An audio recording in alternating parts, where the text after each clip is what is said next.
everyone to our fifth Naperville Business Network meeting of 2021. I'm very excited this morning to welcome all of you who are here on Zoom as well as Facebook Live, and of course our guest speaker this morning. My name is Michelle Sherritt, and I am one of the owners of the Naperville Business Network. I'm joined this morning by Rhonda Seelinger, who is our Marketing Director. Good morning, Rhonda. Before we begin this morning, I'd like to cover some brief housekeeping items and tell you a little bit more about our network of business groups.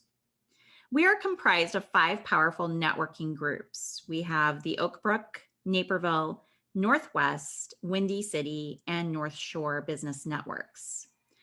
Back in 2008, we started these groups on LinkedIn, and they grew to be the largest networking groups online.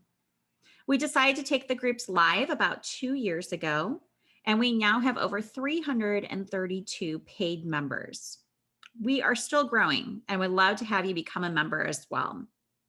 As we know with COVID, our groups have only been meeting virtually and will continue to do so into 2021 until it's safe to do otherwise.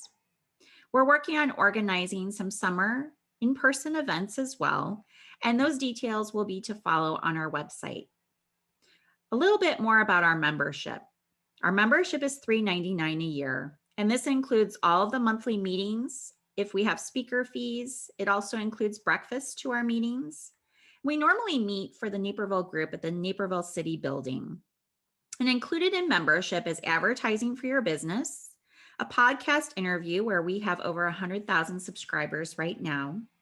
We do monthly happy hour events as well. And we also have 4 quarterly dinner formal events.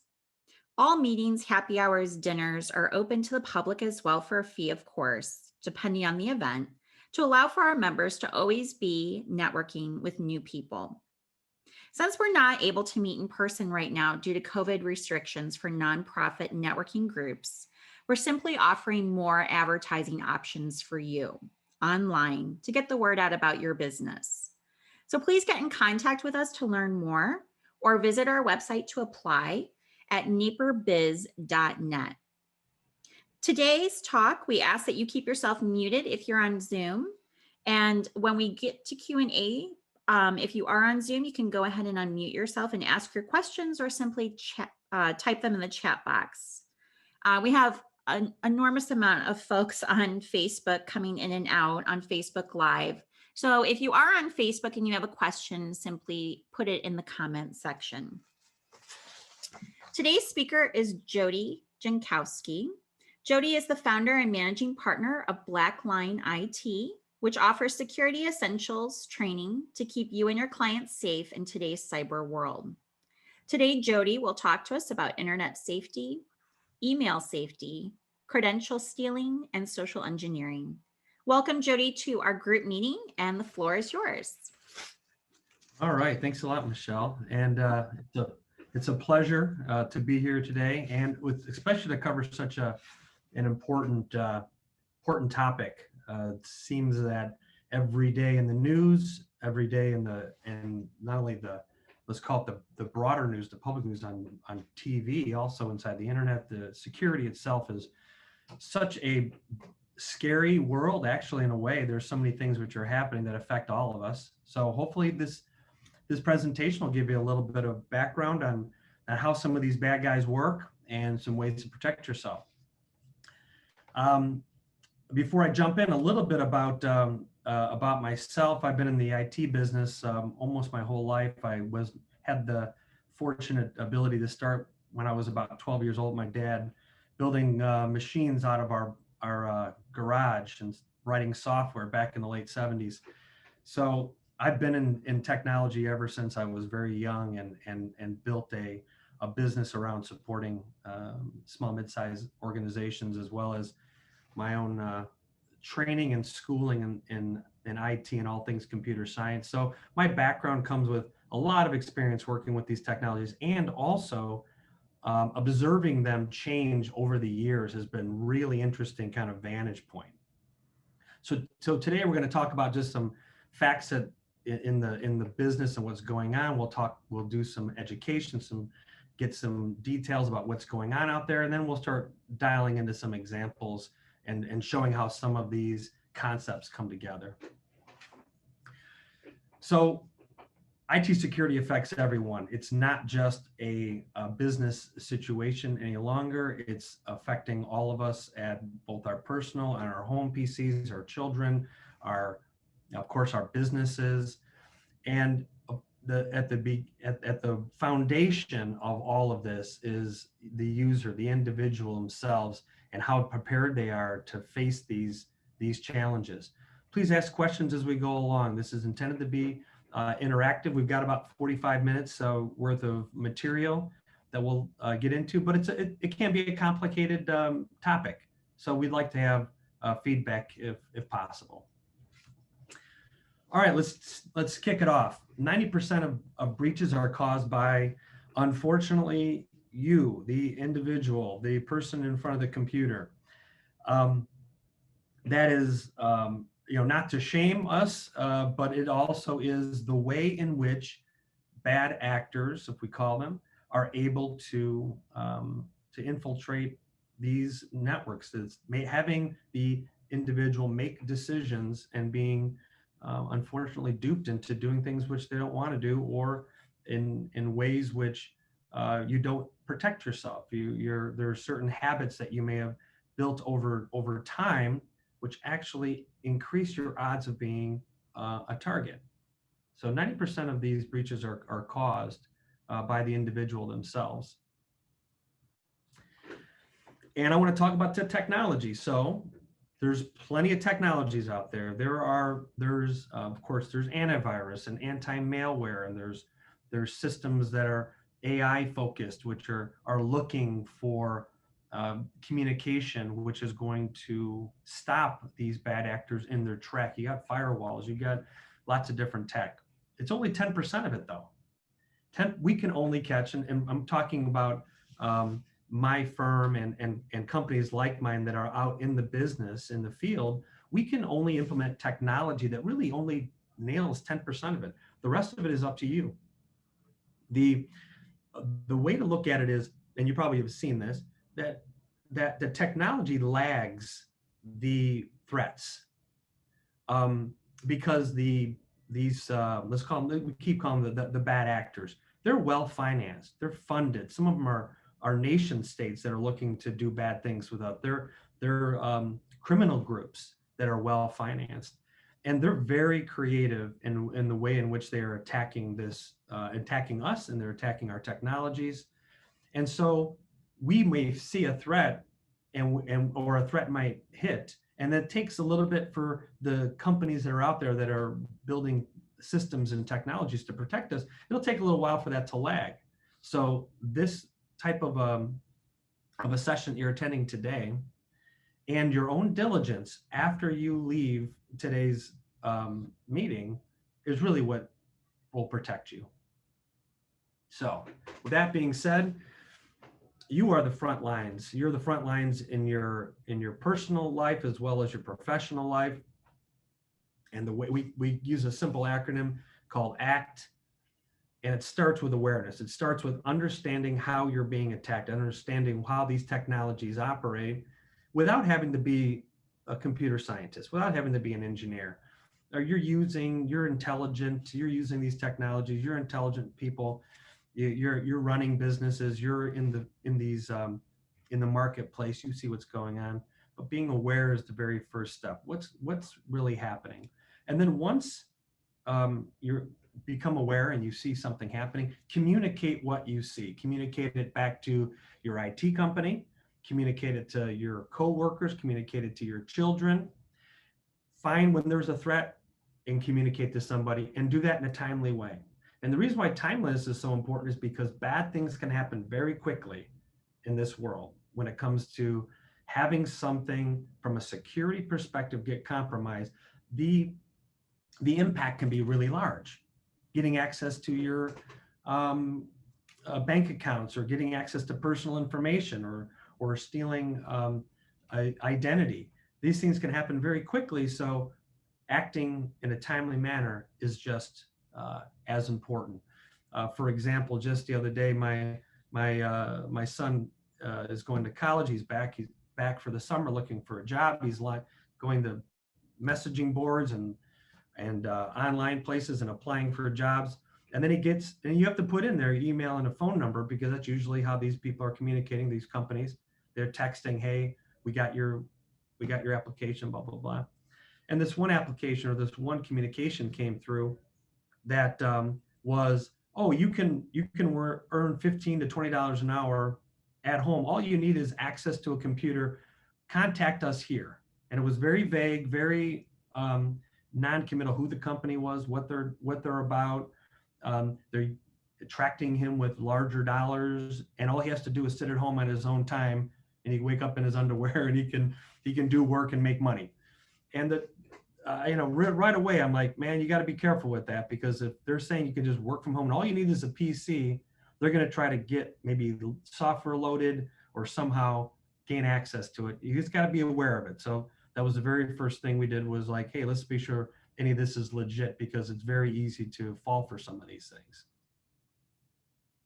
All right, so let's first talk about some education, give you some background on some of these technologies. We'll cover websites, password and credential management, social media, downloads and pop-ups and Wi-Fi's. And when in doubt, well, we put here, this is, we should contact Blackline. We don't necessarily have to contact us. I mean, you probably have IT companies. Of course, we're happy to help, but you should contact your IT firm, especially if you got somebody who's helping you.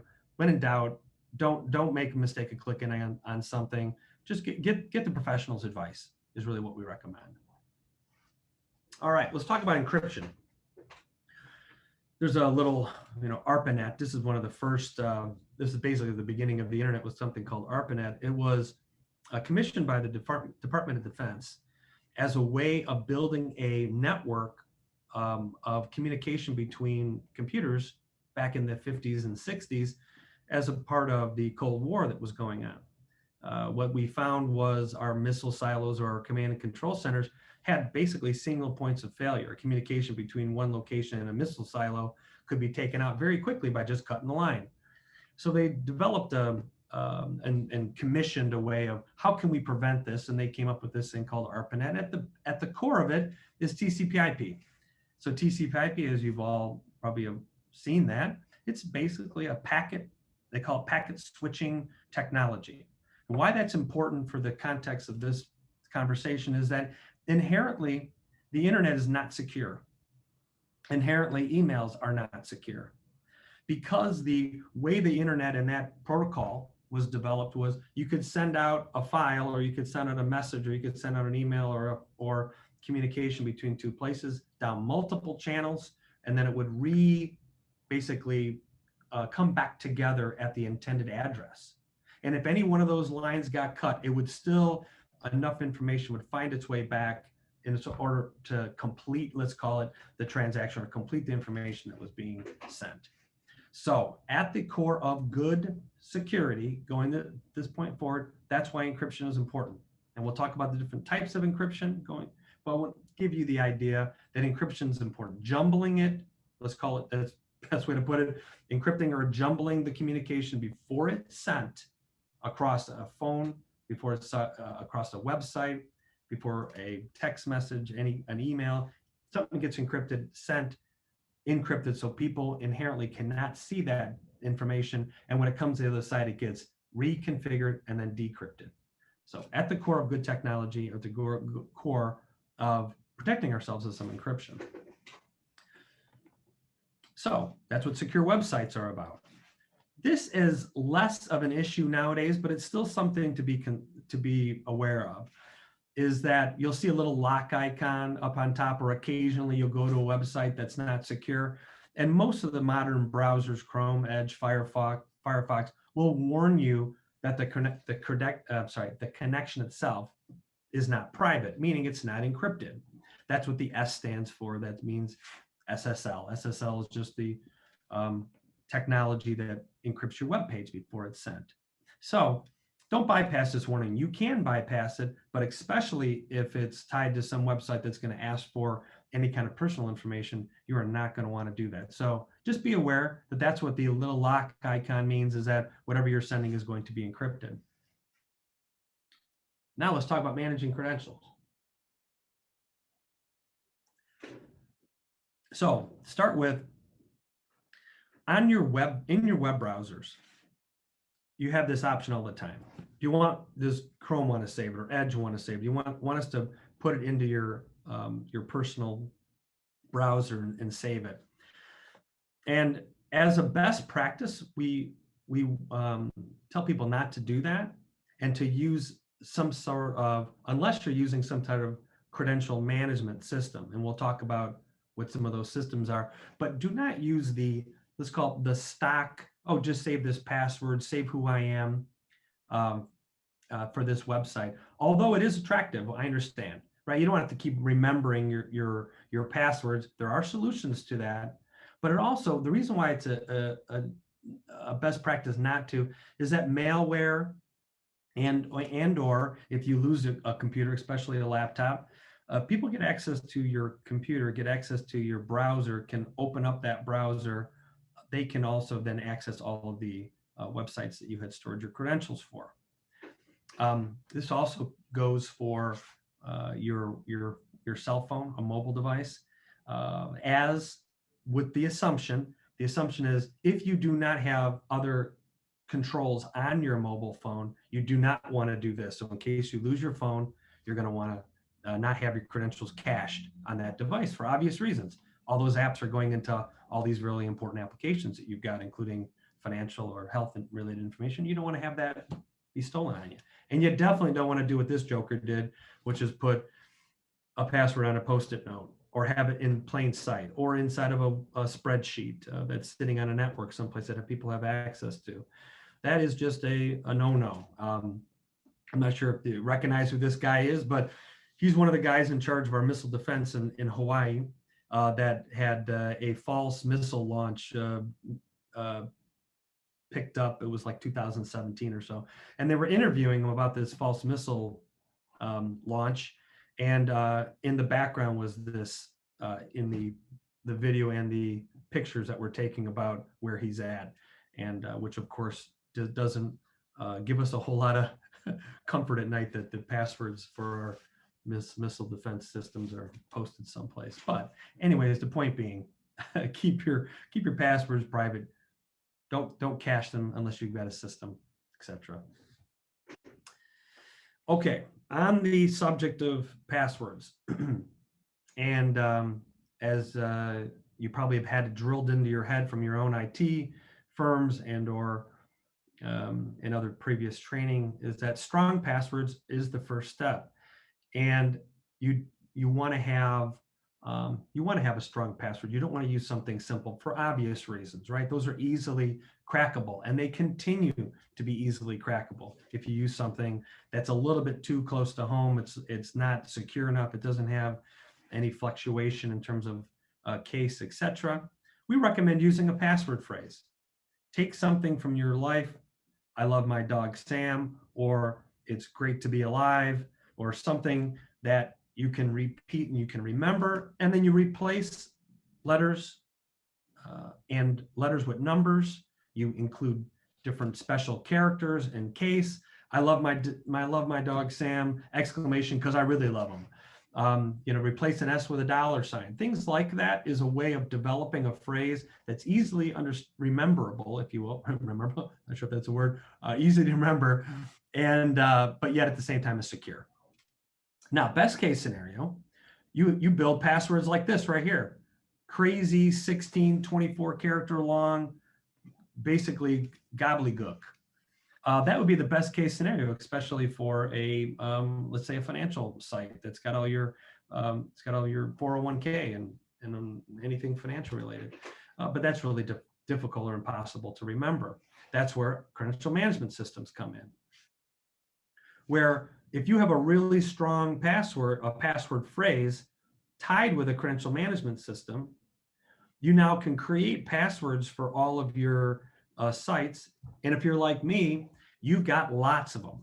I have someplace upwards to 75 to 100 passwords in my credential management system. Everything from a banking to accounting system, or a CRM or ERP, or marketing systems, Um, Anything related to my something personal, health related, payroll, you name it. You probably have got, there's a portal for everything that you probably do now. A password management system can manage these crazy long passwords for you, but yet all you need is a simple phrase to access it. So you have one phrase to get to your system, which is really strong, and then you gain access to all the rest of them. And that way, that's one level, another level of protection.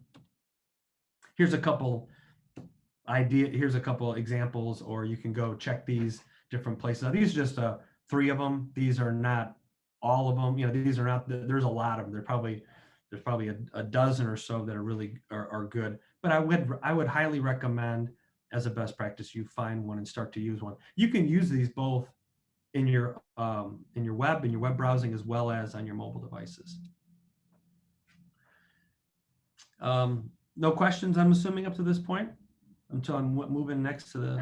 There actually are a few questions. I think some you're probably going to get to later. One you just answered, which was about how to keep passwords. You know, their company has them change their passwords to a variety of software programs once a month, and how to keep track. So I think you did a great job of helping with that. Another one, you had referred to malware earlier. Do I have a Mac? Do I need to worry about malware? Sure, you do, and I'm going to tie into a little bit of that later in terms of the target. The 87% of the world uses Windows as an operating system, Microsoft Windows. So normally, you know, criminals are lazy. They're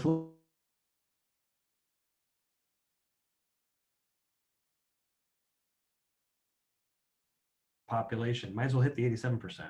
So traditionally, they're geared towards. Hopefully, I just didn't cut out. It looked like my internet connection. We just did something. Am I still there for you guys? For a second. Yeah, you're back. You did cut out for just a few seconds, but you're back. Okay.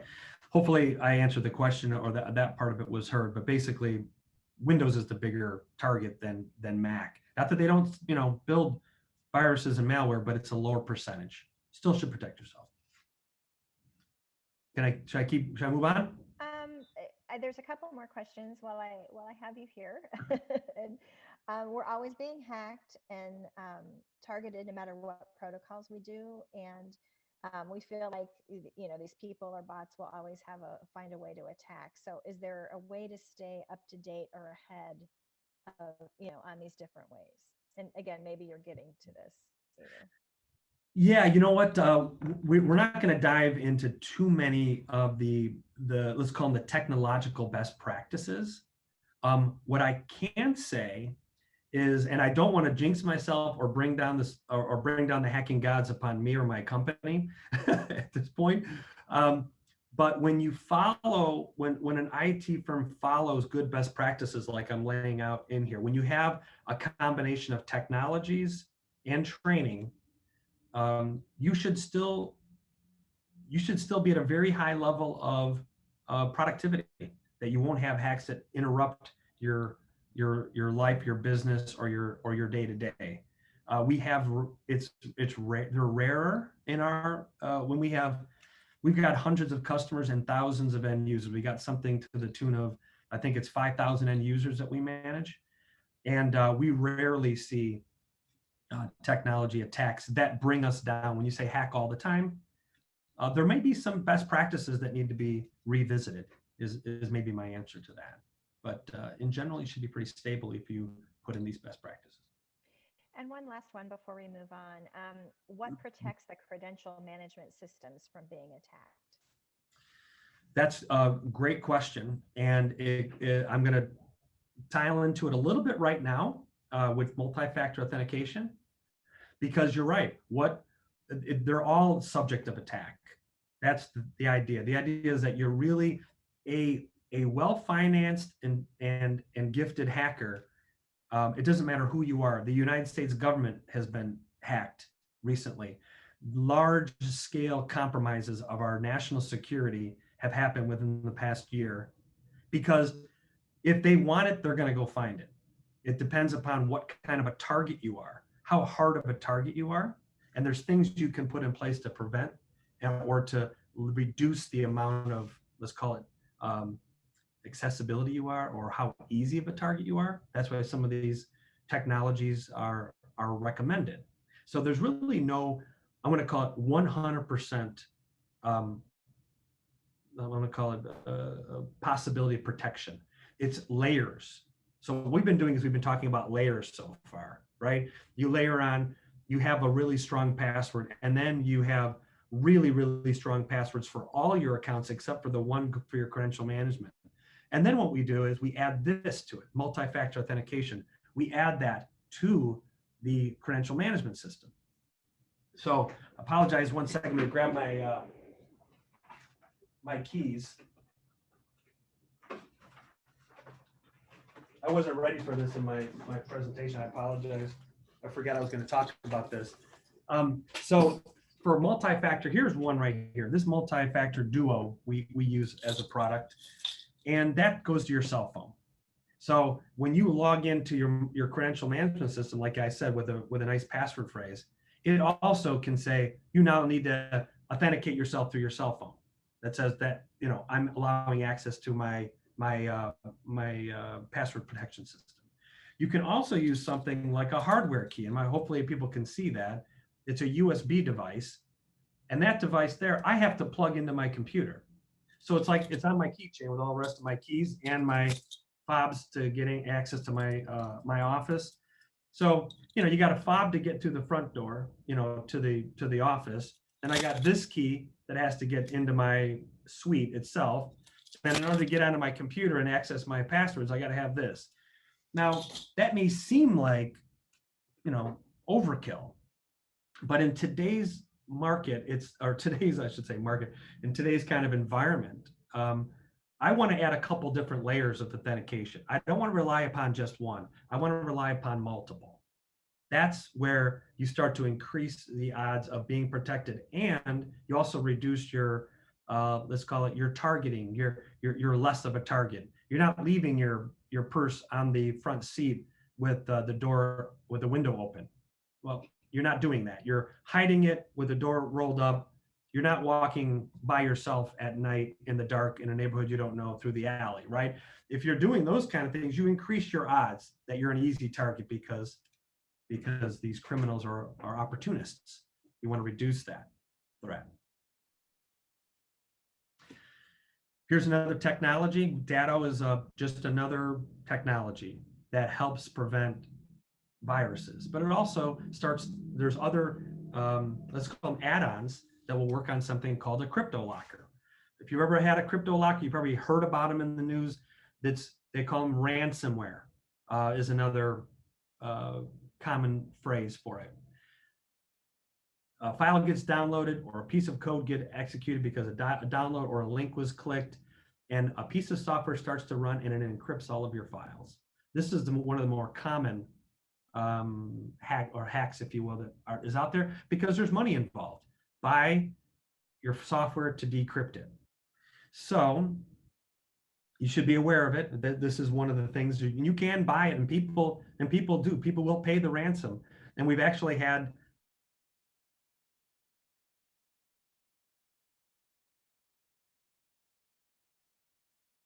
they would have to pay for the pay the ransom because we're backing up, let's say, a server. Oh, did it lose me again? Yeah, you're back. Okay. What part did I miss? Did I get lost at? Honestly, it was only for like a couple seconds. So. Oh. Okay. So crypto locker, dangerous stuff. There's technologies to prevent it, or at least to reduce the prevention of it. As long as things are being backed up, you're in good shape. But sometimes people's personal computers are not backed up as part of the IT department's backup. So just be aware of it. It could back up or encrypt on your local PC. You might have to pay a ransom in order to get it unencrypted. Hopefully you don't get to that point, but just be aware of them. Okay, here's some general safety, internet safety, browsing safety, and let's just call it communication. The account canceled, reset, compromise. That's a very common, or the most common, let's call it, attempt at a hack. They're sending you an email. They send you a text message. Your account's been compromised. You need to reset it because of some malicious activity that we spotted. The lottery, the free gift. Hey, you won something. You were picked out of so many people. Click here. Call us here. Don't fall for those. The money order scam. That's basically people sending money because they're being duped into sending it through money orders. Very common. There's a link here. We'll send that after this that has a lot of information about money order scams. The catfish one, where they're falsely identifying themselves as somebody that you may know, or in a way as a way to gain trust, but they're doing it electronically, so you don't know the face, you don't see the person, you just get communication via phone or email, and you get kind of drawn into it. They call it the 419 or the stuck abroad.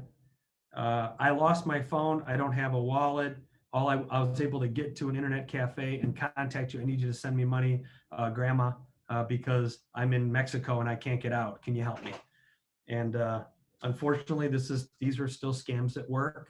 And I'll tell you why they work in a second. They work because of what we call social engineering. We'll talk a lot about that in a second. Common ways to get infected. The most common is emailed links. Software systems that are out there are getting more and more sophisticated to pick up when there's an infected Adobe a PDF or a Word document or Excel spreadsheet. Any type of attachment, though, be aware. Any type of attachment can have malicious code attached to it. So just be aware of it. What source is it coming from? Who is it that's sending it? Does that person normally send us something? Are you getting a invoice or a document from somebody kind of out of the blue, want you to review this, or here's the information that you requested? You know, your spidey senses starts tingling when you start getting documents sent to you, especially from a source you don't know, or they're faking the source that is coming from. Okay, we'll talk. I'm going to show some examples of that as well. So just kind of hold that thought if you've got any thoughts about that. But it's emailed links, which we're going to show examples of, and or attachments are the common ways to get infected. Jody, we have a question about Chrome extensions, and can those do the same thing? One person said that they had added a Chrome extension the other day, and now their computer is acting weird and getting weird emails. Do I need to wipe my computer and reinstall everything? Oh, that's a good point. Not knowing what that Chrome extension was or what the circumstances were around it. I think that once again, your spidey sense is tingling. Something's on. Something changed, right? Especially if it's not from let's call it reputable source, right? There's, Amazon has an extension. It's Amazon. And as long as you went through the proper channels through Amazon to do that, that makes sense, right? As opposed to you went to a website, install this extension, and there might be, let's call them the circumstances might be a little fuzzy about why you installed it. And now your computer's acting crazy, or you're getting emails. Cause and effect, right? I would highly ask your IT person to look into that for sure. Anything else? Do you think it would be a good idea to uninstall the extension? I would say yes, unless it's something mission critical for your business, but I'm assuming that it's not, right? Because it's something that just was done and something bad's happening. I would uninstall it. Thanks. And then run a malware detection on your. There's malware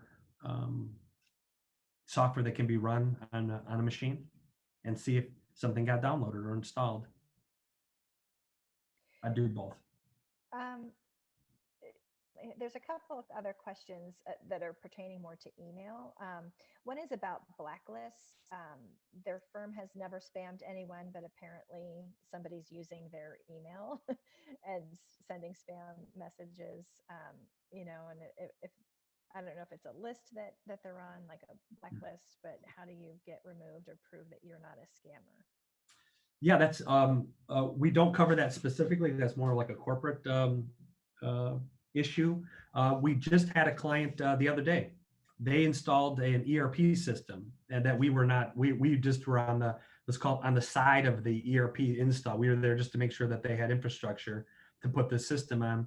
And they've been using it for about a year. And then all of a sudden they're having their emails go to spam out of nowhere. And we just found out that they just started using quoting out of this ERP system that they've never done before, meaning the ERP system is now sending emails. And we were able to find that email server that was being used, that server itself has an IP address, and that IP address went into a blacklist because we didn't register it. So that's how you solve problems like that. You say, oh, this is a valid email address, IP address, a valid server that can send email, and that should now be put into the registry that says this, this is a good IP address in order to send mail on our domain, they call it. Okay. Now, if your server is actually being used as a relay, not without your permission, that might be why you're on the list. You don't even know that your email server is being used as a relay, and you're going to need somebody to take a look at that and remediate that immediately, because that's why you would end up on a list. So either you're on the list and you're not supposed to be, because you just need to register and say, hey, this is a valid server, it's ours. There's ways of proving that. But if it's being done, you're like, no, we don't actually send email out of that server, or that email, that server isn't being used properly, then you've got a real problem. And blacklist is a real thing. Okay, so one other email related question. What about emails that you receive that say they have your password and then they actually list out what your password is? How did they get it? Oh, that is, we can touch on that a little bit when we get to the examples. There's we're going to talk about credential stealing in a second. And I think that might be good to talk about at that point, because it'll shed some more light on how that happens and then what to do about it. Cool, thank you. Okay. Public Wi-Fi's, they're dangerous inherently. Dangerous meaning that there's so much variation on what and how public Wi-Fi's are set up. You really don't, when it's a corporate Wi-Fi, right, or one that's in your control, you know that you've enabled the right levels of protection and security and patches, and you've enabled the right protocols or disabled the ones you don't want. You don't know if the IT people on the side of the public Wi-Fi did any of that, or if they even care. So be very, very cautious about using those, and definitely don't use ones that are not secure. They got the little icon secured. You got to give some kind of a password to log in. If you don't do that and you log in and it's kind of wide open, it's like you just connected up to something which is uncontrolled by anybody, can now peer into what is being sent back and forth on your machine. Just not a great idea. So don't log into one that's not password protected, and of course only verify that you're going to sites which are secure. For sure, disable any of the auto discovery that comes up when you either auto connecting. Disable that, and disable auto discovery of your device. Sometimes I feel like, oh, it's a good thing. You want to have my device discovered so that I can gain access to resources on this network. Don't do that, because then you allow other devices automatically on this public network or on this Wi-Fi network to now see your computer and potentially can start to exploit weaknesses you might have on that computer. Maybe a patch wasn't updated and now they're exploiting it. For example, about 6 months ago, Microsoft had the code for Windows stolen as part of this massive, they call it SolarWinds breach that occurred. What we're seeing now, after all those months, we're seeing regular attacks on weaknesses in Windows, in Exchange, in the technologies with Microsoft in their Azure platforms, because the hackers now have their source code. So that's a real thing. Being able to getting attacked now, if you're just connected up to an unknown network, you can now have those potential weaknesses exploited. Best practice, don't do it. Use your VPN, your mobile phone as a hotspot. If if at all possible, if you're like limited, you're like, nope, I got to use public, just do the things we just talked about. Make sure that you disable your auto discovery, make sure that it's secure, and then only go to places and websites which is going to be a secure communication to it. And definitely be wary of pop-up messages that occur when you're on those public. That's this last piece here, for sure. And it's down here at the bottom. It's not really kind of obvious, but don't click on the close or the cancel or the okay buttons when you get pop-ups. Click the little X at the top to close it out. Or if you're really paranoid about what would just happen, you don't like any of it, close the browser. Just bam, just get out. Get out of that. Don't even concern yourself with it, because one little click downloads malware. Now it's putting maybe even a key. They call it a key logger. It's logging your keystrokes. So the way that those get loaded is downloads, attachments, and links. So just be aware. So if you're sorry, at Starbucks, should you feel safe if as long as there's a password to use to get onto their Wi-Fi? I would say if there's a password and everybody else has the same password, just be, spidey sense should be tingling, right? Like if you're accessing a corporate site, make sure you got a VPN. If you're accessing your servers and pulling files back and forth onto your machine, or you want to work on company stuff, use your VPN. Most companies have got VPNs now. Or if you got to jump into your, I got to check on that payment that I was supposed to make on my Chase. Go through your mobile phone and look at it. Don't do it on a public Wi-Fi's connection. Going to if you're going to do regular web browsing and reading articles, you're in the news, fine, don't worry about it. But if you start jumping into things which might be sensitive, that's when you should be like, it's probably not a good idea to do this on Starbucks Wi-Fi. That makes sense? Yep, thank you. Okay, some mobile security. I already kind of talked about this. Windows is 87% of the market, most targeted. That includes mobile devices. Because the mobile devices, it's iOS or Android. There's a lower volume of users out there that are using. I know that there's a lot of iPhone users and Android users out there. That's not the point. They want to gain access.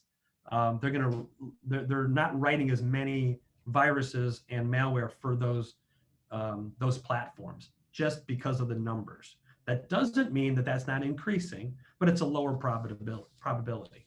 So two things when it comes to mobile. Don't jailbreak your phone. You ever heard of that term before? That means you're going to go around, you're going to essentially people do that so that they don't have to pay for things, or they can unlock features of the phone that are locked down by the AT&T or by Verizon. They can unlock that. The problem with that is now phones, you can add applications and stuff which are not vetted by Google and or by Apple, which potentially could have security holes. And you don't get the updates now. You don't get any of the updates that you would normally get on your phones. You won't get those, which is another one of our best practices is run these updates. I know they're a pain in the butt. I'm just like you are. I've got an Apple. We got guys who work here who've got Androids, and we have to run those updates because we know that why they have those updates, especially nowadays, is because their security patches are the majority of the changes which are being made to these upgrades. There are some feature updates, and you got to take those with it, because then they change the UI a little bit, right? Things look a little different. The apps don't work the way that they used to. But I highly recommend that you keep your phones up to date as a best practice. A couple things on, let's call it how far a criminal will go. They will buy domain names that are close to what you're used to seeing. Like add an extra letter, switch out a number with a letter. Like especially look at this Blackline one. If you looked at it really close, you wouldn't see that there's an L and an I, but it's really two L's. And it's easy to look past that, and well, we're actually going to cover a little bit in the next set of slides in the examples, how some of this looks or what they're doing, but they'll buy those domains, create email addresses with those domains, and then they will start attacking people who are used to working with those companies because they found out who they work with because of other social engineering capabilities, which we'll talk about next. But be aware of it. They will trick your eye and you will not realize that they are actually using a different email address that looks similar. All right, whale phishing. Maybe you've heard this term before and seen or heard about this in the news or seen it yourself. The whale phishing or the CEO fraud is there is somebody in a position of authority, CEO or CFO or other, and they get a kind of a, hey, I need your help with something. And they get a text message, they get an email. Can you take care of this for me?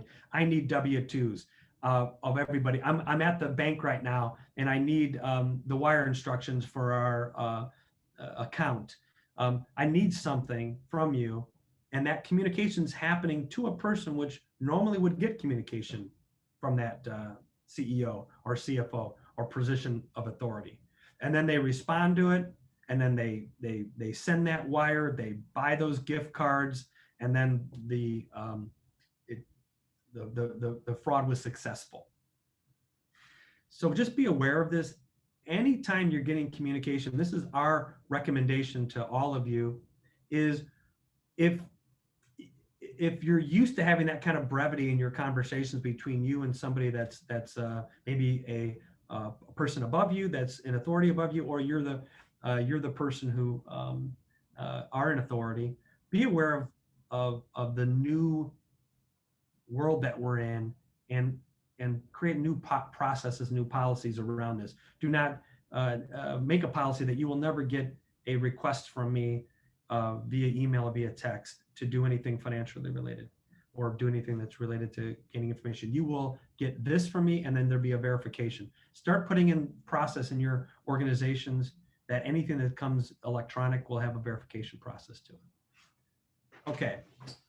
Now, with all that being said, meaning all that education, and we alluded to how do they know? How are they finding out about us? How do we gaining information about who is tied to who?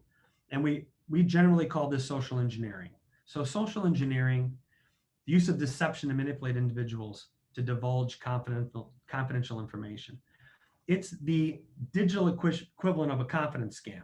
So if you've ever heard the term con man, that was coined by the FBI early 20th century as people that, I mean, it didn't have to be a man, but that would gain the trust of another individual through finding out common information or connections or information that only certain people would know, to gain trust in order to set up a scam for fraudulent purposes, to steal money, to gain access to do something that was illegal and or damaging, commit a crime. So a con man, they're able to do the same thing. It's the digital equivalent of that, but they're doing it via social engineering. They are impersonating someone you know, or they're impersonating a trusted source, a family, a friend, superior, someone from your past, a trusted source, the IRS, Amazon, FedEx, UPS, whatever. They're trying to impersonate somebody that you know or that you trust or you think you trust. How do they do it? How do they set up the scam? They have sophisticated ways of scraping your social media, websites, public records. They could call and talk to you and get information, confirm that what you thought was a wrong number, they actually are able to gain information that you unwillingly give, because we are trusting people. Humans by nature are trusting. So when we get a text, we get an email, our natural inclination is to trust, believe it or not, as to not trust. So they set it up by doing this, pulling all this data together. And then they use very sophisticated artificial intelligence algorithms to start piecing together, how are people connected? How are you in your past connected to this person who was went to high school together, and now they able to connect these dots together, and then they able to set up a scam that is very tailored to you. And we know this is possible because all the brands that we work with on a daily basis are creepily able to know much more about us than we want them to know. You're already aware of this.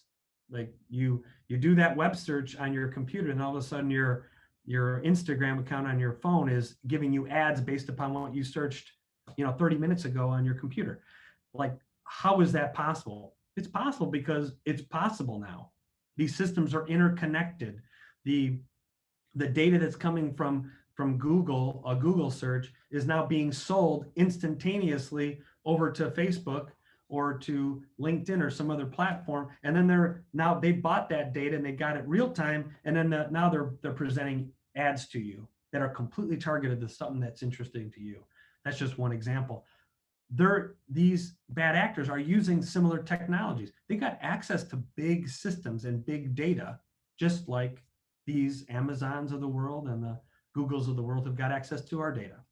So just be aware. Yeah. There's a few numerous comments on, this is more like the company data and scams that you had just covered, and how much money they lost because an employee followed the directions of what they thought was coming from a CEO or whatever. As Yeah. a business owner, which is a lot of our group population, how would you suggest they handle something like this when an employee falls for the scam? They felt horrible and reimbursed the employee, but is that the right step to take? And just any suggestions that you've seen how companies have handled that successfully? Yeah, sure. It starts with policy. The very first thing is what we're doing now. We're talking about it, know that it's a thing, build a policy right away, and have all your people be aware of that. This is how you will be communicated with. This is how you will be asked, and what you can expect, and what you should and shouldn't do. I would start there with a policy, and then usually, depending upon the scam, like for example, when the ACH transfer happened for $40,000 a couple of months ago of one of our clients, we immediately instructed them, go to the bank immediately and let them know what's going on. You don't want to delay when it comes to when you feel like a scam has occurred. And even now, and this ties into my recommendation. My recommendation is to go to those banks. You can set your limits on any kind of wires. We all have to, we're owning businesses. We have to wire money at times. We got ACH money at times.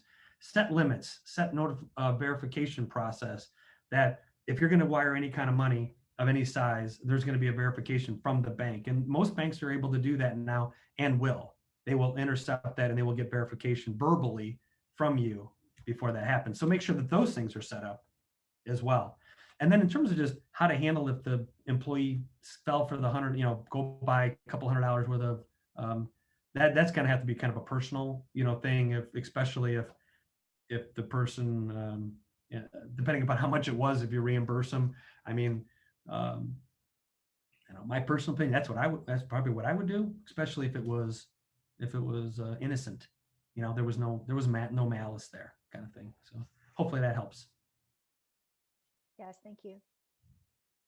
All right, should I keep moving? Yes. Okay. What to look for? Reciprocity, commitment, social proof. People go along with what your other business owners are doing this. This is something you should investigate or invest in. Authority. The IRS says that your account was compromised. You need to click here in order to reset. They're easily persuaded by people they like because you think it's somebody from your past. Remember, they're impersonating a person, and you like that person or you trust that person. If there's any kind of urgency and financial, the two of those kind of go hand in hand. Scarcity generates demand, and when there's transactions involved. Urgency, this has got to get done by the end of the day, or bad things will happen. X, Y, and Z will happen. That I need this money now, or I am going to have this horrible thing happen to me. Compassion, I will not make my rent and my children will not eat unless I need some help. I know you haven't talked to me in 20 years, but I could really use $1,000 in order to help me get through this hump. The quid pro quo. If you do this for me, you get this. If you help me, this was kind of the whole Nigerian prince thing was based upon this, right? Oh, I got this money. If you help me get it there, you'll get a piece of it, blah, blah, blah. And I point that out because we all kind of laugh at the Nigerian prince. It's actually a joke now. But at one time, people fell for that. And that's where technologies have had to kind of catch up. And they keep getting more and more sophisticated. But look for these types of indicators in a communication to you. Use these as a way of, like I said, piquing your spidey sense. Like, hey, hopefully I'm not using a term, if everybody knows who, Spider-Man had the spidey sense. It was like, hey, something's going on. That's what we'd recommend you use these as a way of guiding you. If you see some kind of unusual communication come in. Don't get caught whale fishing. We've got a blog article. We'll send this off too as part of our follow-up to this. That gives a little bit more detail to what I've been talking about in terms of social engineering and whale fishing. So now let's talk about some examples. So there's really no one way to spot a phishing attempt. They're coming in multiple ways. That's why this is important. This type of training is important because it can be coming in through your social media, as well as emails coming in through your corporate account or through your personal account, or it's coming in through your phone, or it could be coming in at all those levels. It could be mail and then digital. Just be aware of what is on the other side of it. Take whatever's coming in and start to really looking at what's coming at with a critical eye. Especially when it's looking for anything personal name, usernames, passwords, any kind of personal info. So here's a whale fishing example. Are you busy? Can you? I need some help right away. Some ways of spotting it right here. So this one came to me. This person that I work with Emily was like, oh, that's not his email address. That's a fake one. Or here's this weird once you hover over it. So sometimes an email system will show you the email. Sometimes you have to hover over the email. It doesn't show it, like it just shows the name. And then you have to hover over it in order to see what that email address actually is. So don't get caught with it. Make sure that you hover over it. Here's some file download installs. Once again, best practices. Don't click on this. If you have an IT company you're working with, somebody that you trust that can determine whether or not these are legitimate. These are very common ways, like something just popped up and you're like, whoa, I better do this. I better I better update this thing that's out of date. You automatically should be like, this is something that I should get verification before I actually do it.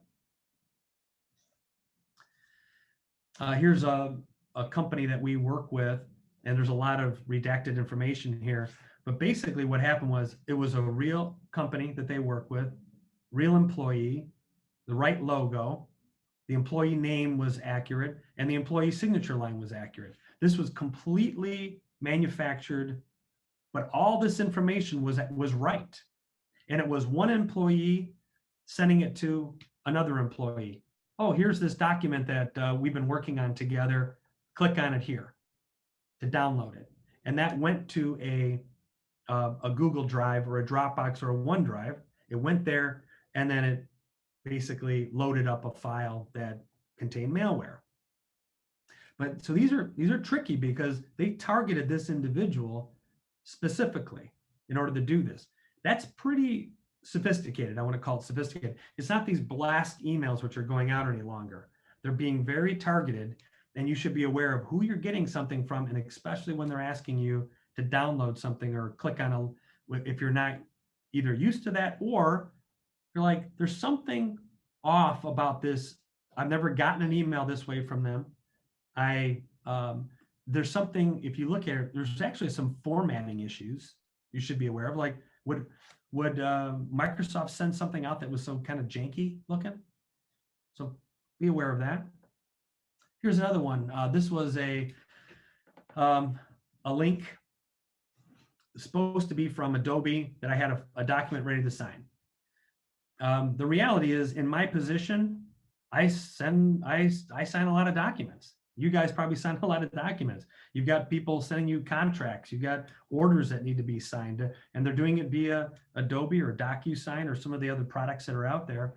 And this was an easy one because this was, heavily skewed logos.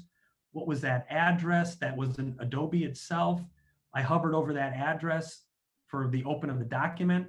And if you look here, had nothing to do with Adobe. These were not actual links down here at the bottom. So at first glance, it would have been easy just to click on that and go, oh my gosh, I get 4 of these a day. Start to be aware of little signs that there's something going on as a way of tricking you.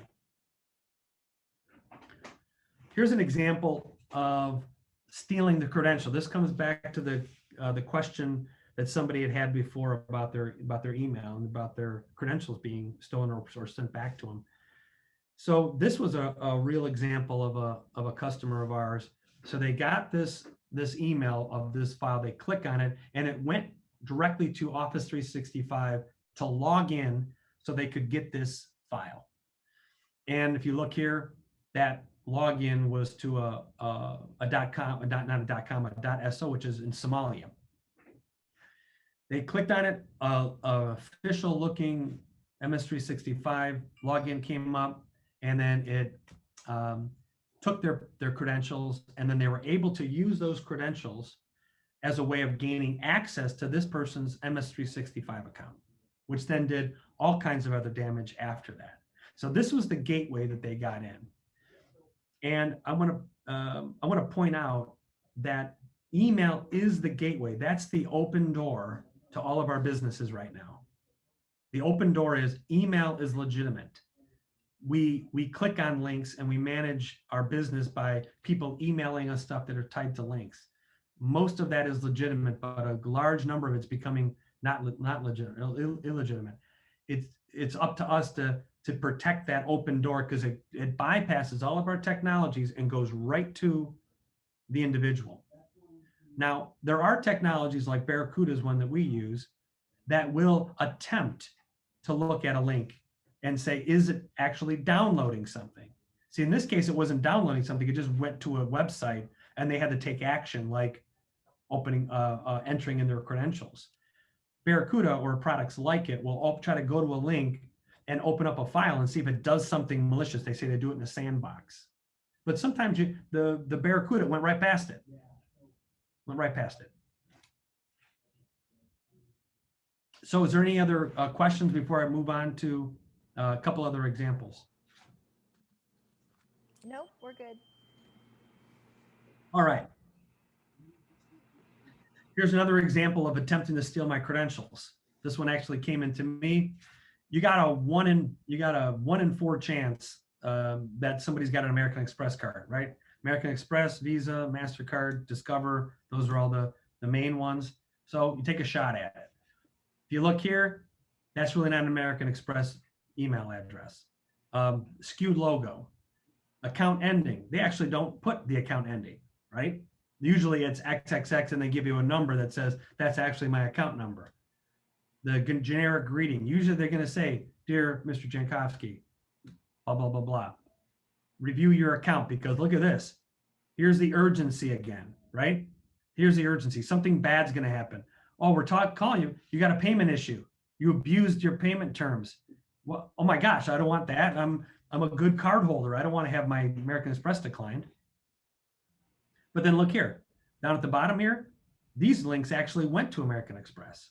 These were valid down at the bottom. That's where they're getting a little bit more sophisticated. Even though this logo is skewed, this actually is starting to look a little bit better from a perspective of trying to trick us. Here's another example. This was right. That was a correct email. That was a correct email address. Down below was correct, this was correct. But when I went to look at that and I hovered over this, it went to some weird, some link to some weird email or some weird domain name. So unfortunately, guys, girls, ladies, I'm sorry, ladies and gentlemen, we have to start to become our own little mini IT knowledge base and start to understand how a link is formed. It's unfortunate, but this is the best way to protect yourself, is to understand what you're clicking on and be aware of it. So here's an example I want everyone out there to take a look at. And hopefully it's easy to see. You can see what's on here. But I'd like some interaction from everybody as we've talked through what we just got done talking about. I'll set this up. This came to me. This was emailed to me not long ago, actually.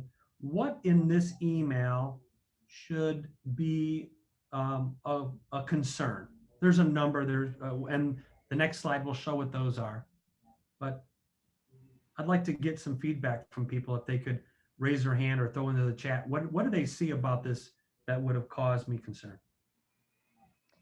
There's a spelling error in the email address, the status at amazn-us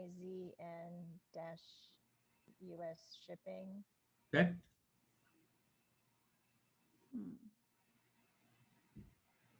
Hello user, it's generic. Yep.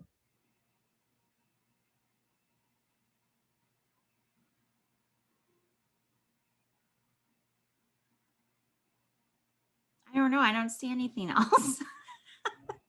Anybody else see anything? If not, I'll move on to show some other things. Okay. It might be hard to see, but that logo is grainy. But you got the first two, right? You got the hovering over the address. Something else, not only is Amazon spelled wrong, there is no Amazon-US shipping. Let's say Amazon was spelled right, but it was -usshipping.com. That should be a cause for, why not just Amazon.com? Why not shipping.amazon.com? That's different than Amazon.com-US shipping.com. That's not nothing to do with Amazon. So be aware of nuances like that. Would be something to pick out.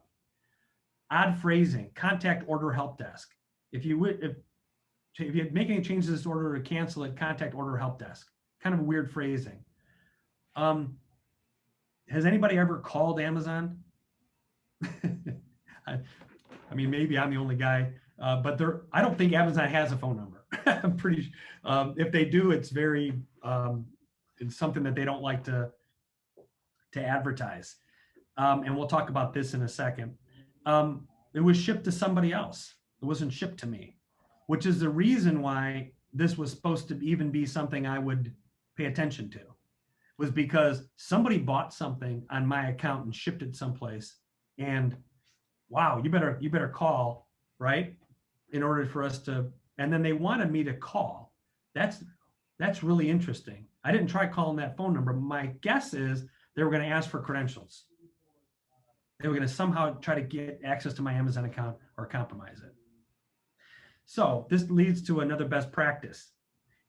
And this is what if there's anything to take away from this presentation today, if you get anything in email that's related to credentials, checking order status, look at the shipment, anything that clicks on a link in order to go somewhere to check on something, don't do it.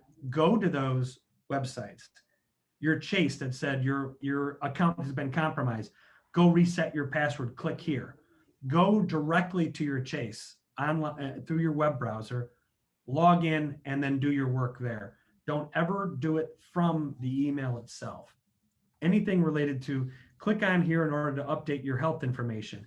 Go to that place that they're telling you, that company, that URL, go directly to that .com, do your login, and then do whatever work it was or your own investigation. Like, was this legit?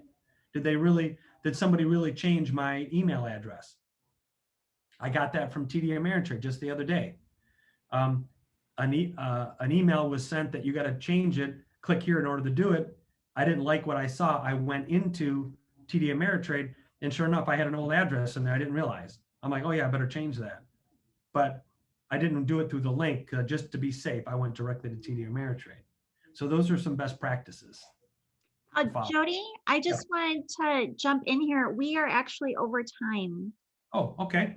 We are at 10:41 and we were ending at 10:30. I'm so sorry. I don't want to interrupt your presentation because there are so many questions online that I would love to get through, but unfortunately, due to time, we're not going to be able to do that. And I know you have more to cover. Actually, this is just the end right here. I was at the end. Okay. Right.